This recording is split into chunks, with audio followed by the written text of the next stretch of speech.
Welcome to the Beautiful Me Club, where you can have yourself a ball, where you can find a lot of love. The opening song was written by Alicia Lopez called Jill, and I want to share some unfortunate news. Ms. Lopez recently lost her son unexpectedly, so we are sending our prayers to her and her family. On another note, tonight, Just Curious segment, Mary Beth has guest Rich Whelan of the Gentle Giant Rowing Club. And after you watch their opening video and after the interview, we will also be showing a new DVD from a series that will be starting on SCAT later this week. It's called Music Mania. The video will air from 8:30 until 9, and the footage was recorded July 2007. It's going to be reggae music with artist Sizzla. So hit us up with your comments at thesomervilleline@gmail.com. Enjoy the show, and we'll see you next week.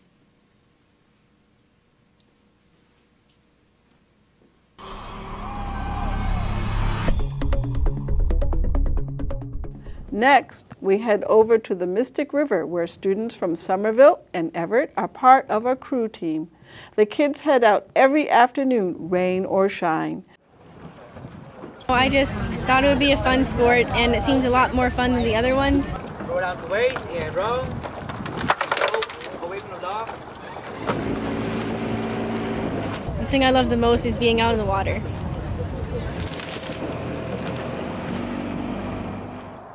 In 2003, they founded the teams for Somerville High School and Malden High School. Rowing tends to have an elitist sport mindset to everyone. They wanted to break that down and break those barriers down and bring diversity to the sport. We're noticing that Somerville, the economic makeup for Somerville High School, we're up to, I think it's 70% around free or reduced lunch.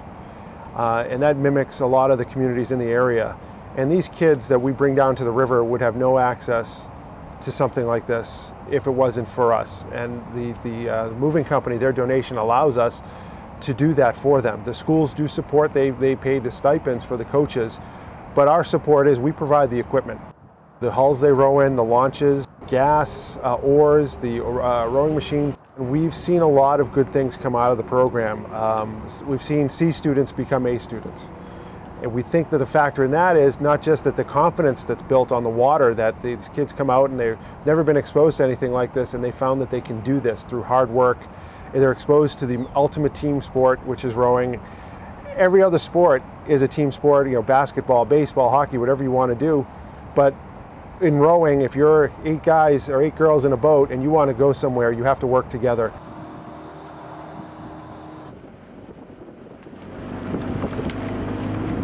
It feels like you're in sync with everybody and you're trying your hardest out there, pushing it. In crew, you don't stand out. It's your team that stands out, your boat. It's not like any individual is more important than anybody else. Everyone is a team, everyone's equal. Somerville's really diverse, and it's been really nice because when we go up to, say, we'll go to a big regatta at States or something, there's a bunch of prep school kids and they all just are very rich, and because crew is an expensive sport. We just have one of the most colorful racially teams there. They've really taken to it. The leadership that comes out, the understanding of what it is to be a part of a team, how these kids develop and form a group. And that's where we found out a lot of the kids that come down to row are not baseball players or football players or basketball players. They're kids that want to do something, but it's different, and they're not part of any group. And that confidence also, they're part of a group. Now they have a support system of other kids like them. The mission of the club is bringing rowing to underserved communities, and to help make that mission a reality and to bring rowing to all these kids at Somerville it's very rewarding. All right, so ready? Attention. Set the boat up, guys. Row. They're a great group, every one of them a little bit different, every one of them unique, and every one of them a shining star. Bottom side. Roll the waist, ready, and roll. Oh, I love it, just feeling the boat and then the wind. Together. It's very nice to feel one with the water. It's very team-based. It's like, and just feel that you're moving the boat yourself. It's all manpower. It just feels really nice. That program is made possible thanks to Gentle Giant Moving and the city. Good evening, everybody, and welcome to the Somerville Line and Just Curious segment with Maribeth Swan. I'm here tonight with Rich Whelan. Thanks so much for joining us tonight, Rich. Thank you for having me. I love being here. This is a really exciting story. There is a sport called crew, which most likely if you're in Boston or Cambridge, you know what that is because of the head of the Charles Regatta. And mostly it's a somewhat unique sport and a little elitist because a lot of the people who are able to participate in this sport are at private high schools, prep schools, Yes. or colleges, private colleges. And the story we're here to tell you tonight is about how Gentle Giant Moving Company contributed to start a rowing club in Somerville and now also in Malden. So, well, first of all, Rich is a Somerville resident. Yes, I am. And so I'd like to hear about your story and how you came to be in Somerville. I grew up not far from Somerville, stone's throw away in Everett, and I met my wife, who is a Somerville resident. She was actually born in Portugal, and she was raised here. And when I first started dating her, I said, "Well, it's not what it was when I was growing up in Everett, and it's become quite a place to live, and I love it here. I literally could not imagine living anywhere else. My family and friends have tried to get me to move outside. I said, no, I don't want to leave. No way, not especially now with the rowing club. Not with my passion. I live on Winter Hill, and we row out of Blessing of the Bay Boathouse.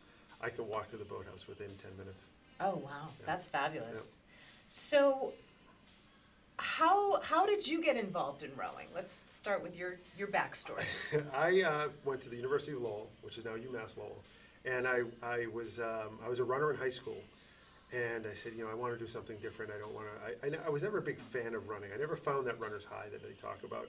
But in one of the quads, by the Student Activity Center, they had a 4 set up, and I looked at this boat and I said, I've seen it in movies.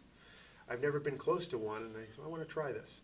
So I talked to the coach and went down, and that began my journey. I only rowed for 1 year in college because it is a time commitment. It's a lot of work, and my focus wanted to be in school, and I enjoyed it a lot. I really, really did. It was fun, and it's such a team sport. I've played baseball, I've played hockey and basketball, and that's what draws me to it. It's the ultimate team sport. When you get in a boat with, whether it's a 4 or an 8, you all have to work together, or the boat's not going anywhere.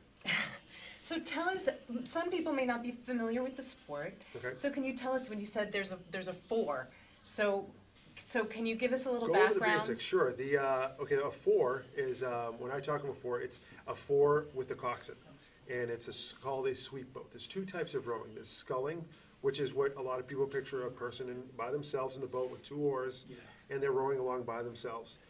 We do a lot of what's called sweep rowing, although we do have sculling as well. And sweep rowing is the oars are longer. You have 1 oar for each rower, and in a 4, there's 4 oars and a coxswain, and you're working together. And an 8, it's 8 rowers with 8 oars and a coxswain that steers the boat. Okay, so can you tell us about what a coxswain does? Because some people might not be familiar. A coxswain is if you're about 5'2", 5'4", 120 pounds-ish, would love to talk to you and have you come down and teach you how to steer a boat. They're basically a coach in the boat, and they have to, they work with the coach outside to get the program, what the plan is for that practice, to make sure that is what happens. They also steer the boat.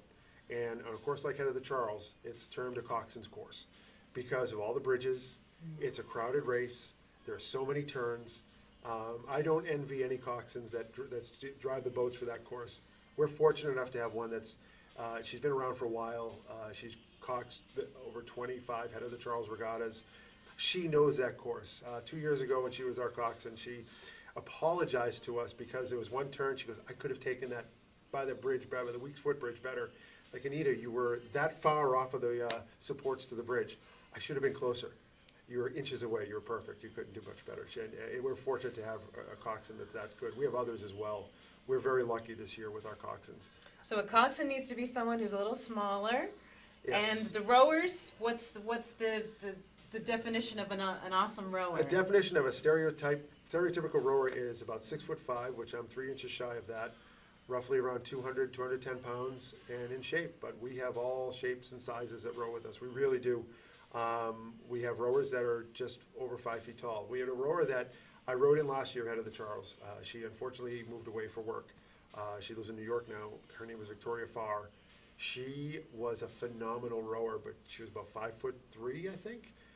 So a lot of people looked at her and said, "You should be a coxswain. You should be a coxswain." And she said, "No, I want to row." And she rowed. She always rowed the stroke seat. Stroke seat in a boat is one of probably the most important seat. You set the pace. You set the tone for how you're rowing, and if you're behind that person, you're following them. And she was phenomenal. She had good technique. She was a good rower, knew what she was doing. And every time we raced, she gave 120%. She got off the water, she was tired, and I've told her several times, "I'll row with you any time that you're available." She was that good of a rower. Wow, well, that's a big compliment. Yeah, she's great. I love So her. can we talk a little bit about how a rowing company ends up starting a moving company. A moving company ends up starting a rowing club. The moving company got involved because of the founder, Larry O'Toole, is a Northeastern alumnus. He also rowed at Northeastern. The founders of our club, Alan Gahant and Gracio Garcia, were also rowers at Northeastern. They graduated from Northeastern, so they're alum as well. They're a few years apart, but Larry heard about these two guys that wanted to start a rowing club in Somerville. And as you mentioned at the start of the segment, rowing has such an elitist reputation. It's the oldest collegiate sport. You think of Harvard, you think of Yale, you think of Oxford and Cambridge in the UK. You don't think of Somerville High School. And that's unfortunate. And they saw that and they said, "We want to bring it to the masses. We want to bring people down to the river." And there actually is a big drive for this. It's happening all over New England, all over the U.S., where smaller schools that have access to rivers, public schools, are finding ways to get their athletes on the water. And they found that it's not your normal athlete. You're not going to steal from your football program. You're not going to steal from your baseball program. You're going to grab kids that want to do something, be a part of something, that are non-traditional athletes. There's one athlete we had. His mother got him into rowing because it was a sport you could do sitting down. And that's what got him. She's like, he didn't want to do anything, and now he rows at the University of Vermont. I coached him. I've rowed with him. I raced with him. We raced in Providence this past summer. We came in second in our race. And he's not. Congratulations. Thank you. He's not a stereotypical size rower. He's about 5'10", and he just is very flexible, has an incredibly long stroke, and gets the technique, and he's in good shape, a lot of power behind it, and he was a chubby kid when he started. And we love the fact that we bring these kids from the communities, Somerville, Everett, Malden, we started Medford's program as well, bring them down to the water, get these kids down there, and there's an enthusiasm. And when we hear that, no one wants to do rowing. Malden High School has 100 kids. Medford High School has 100 kids. We have right now it's a joint team with Somerville and Everett. There's about 50 or 60 kids, and that's grown every year since they joined together 2 years ago. Mystic Valley Charter School also has a team on the Malden and Mystic Rivers, and they're running at about 50 or 60 kids. So it's just growing and growing. There's no interest. There's plenty of interest to get kids on the water. And one of the reasons it's been such an elitist sport is because of the cost of a cruise shell, a boathouse. The equipment is a little cost prohibitive. We bought a new boat this past year, and it was $32,000. There are cheaper boats, used boats on the market that we in the past have bought. Because the club has become so successful, we have a lot of members. The adult programs are really self-sufficient, and we receive a lot of donations. So for the high school kids, what kind of, are they being asked to make a financial contribution? The kids, when they come, they are asked to, the high school kids, I think they have a fundraising goal of $100 each, but it's please do this. If they don't do it, they don't do it.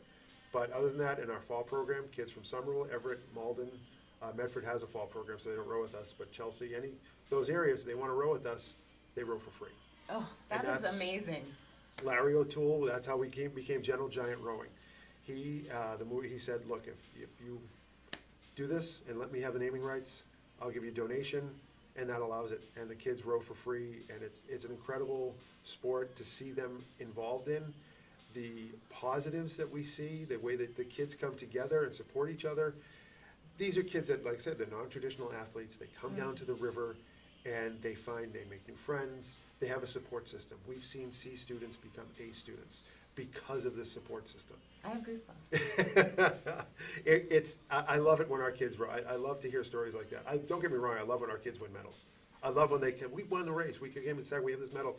But when I hear a story of a kid that we have a rower that's being recruited by Villanova right now. Congratulations.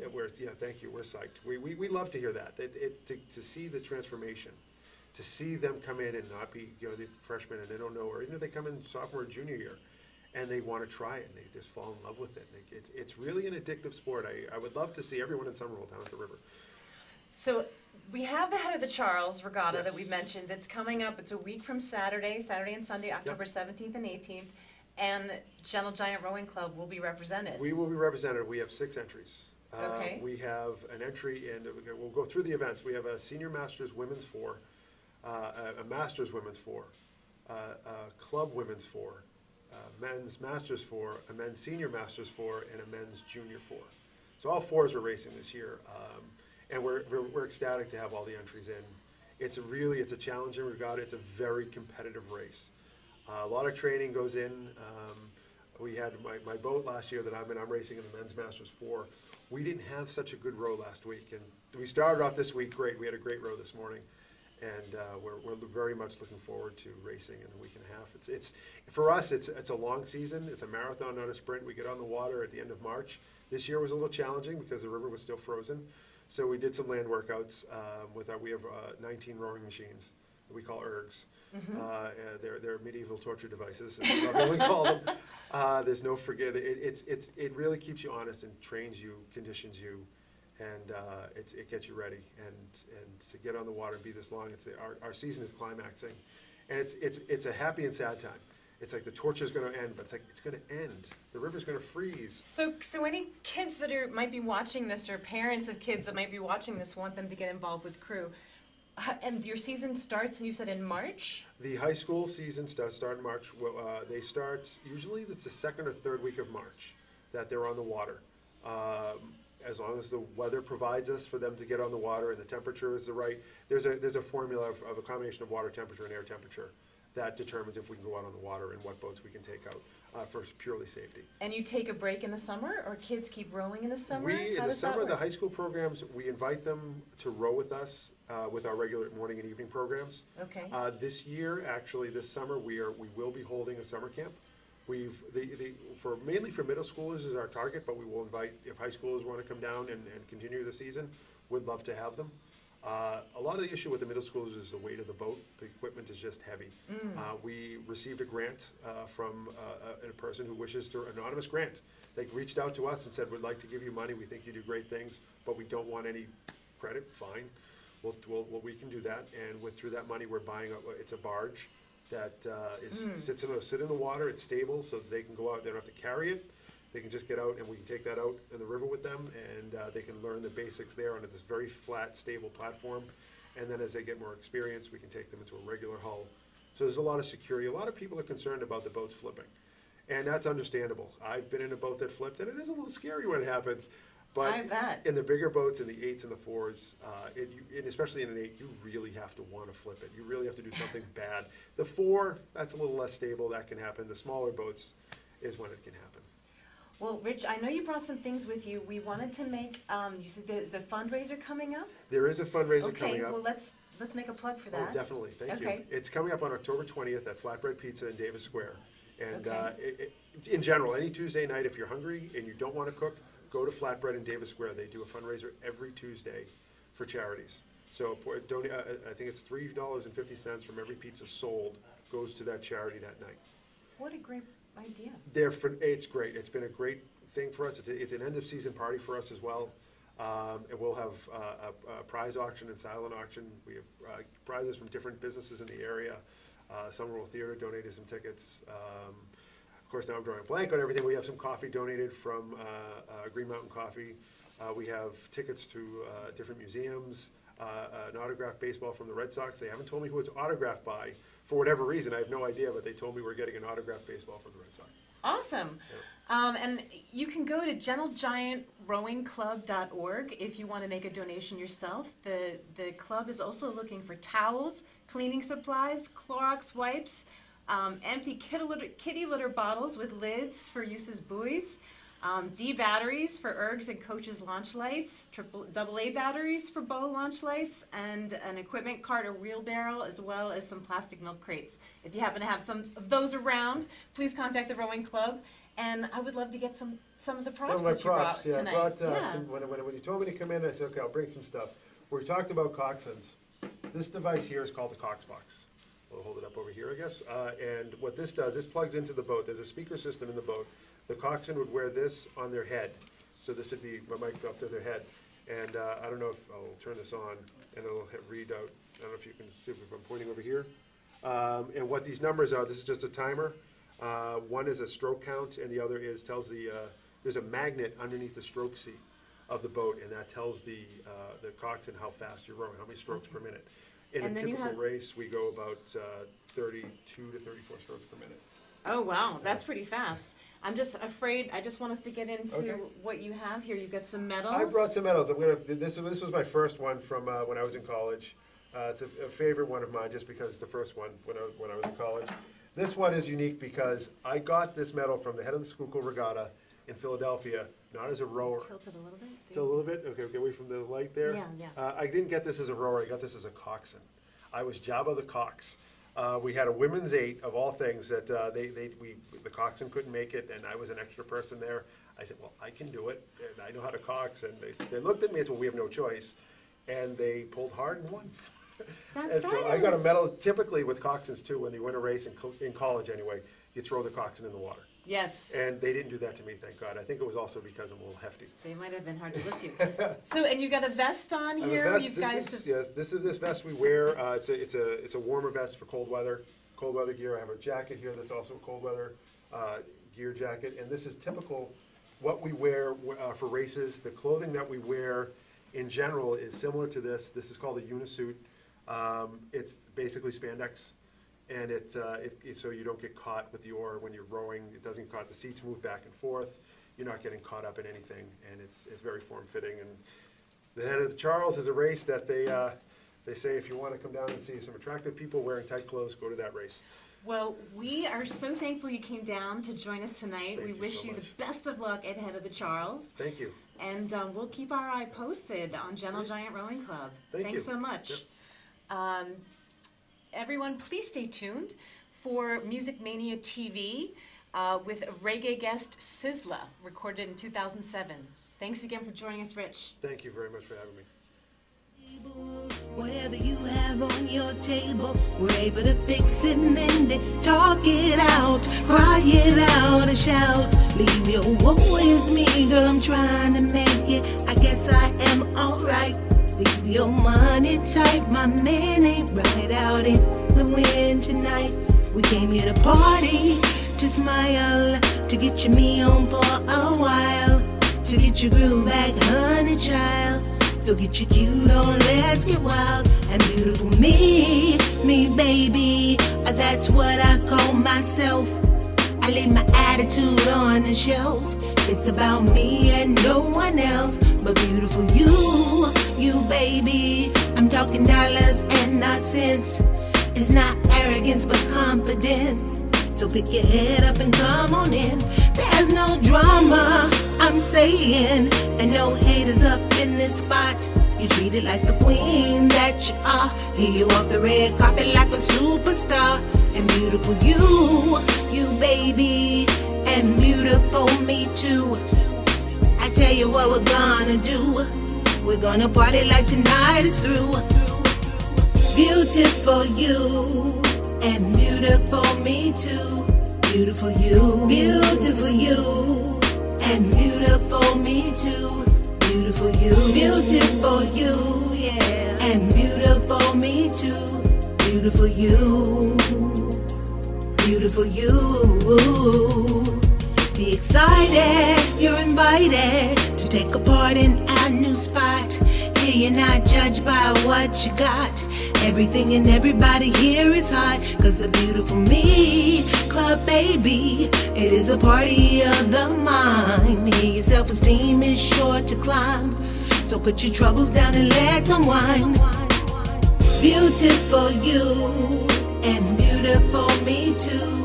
Beautiful you, beautiful you, and beautiful me too. Beautiful you, beautiful you, yeah, and beautiful me too.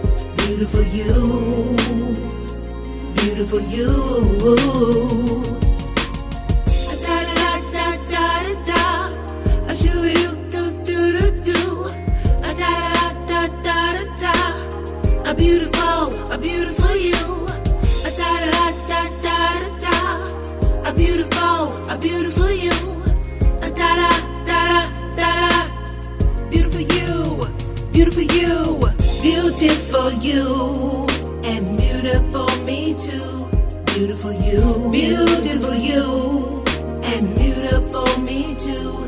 Beautiful you, beautiful you, yeah, and beautiful me too. Beautiful you, beautiful you.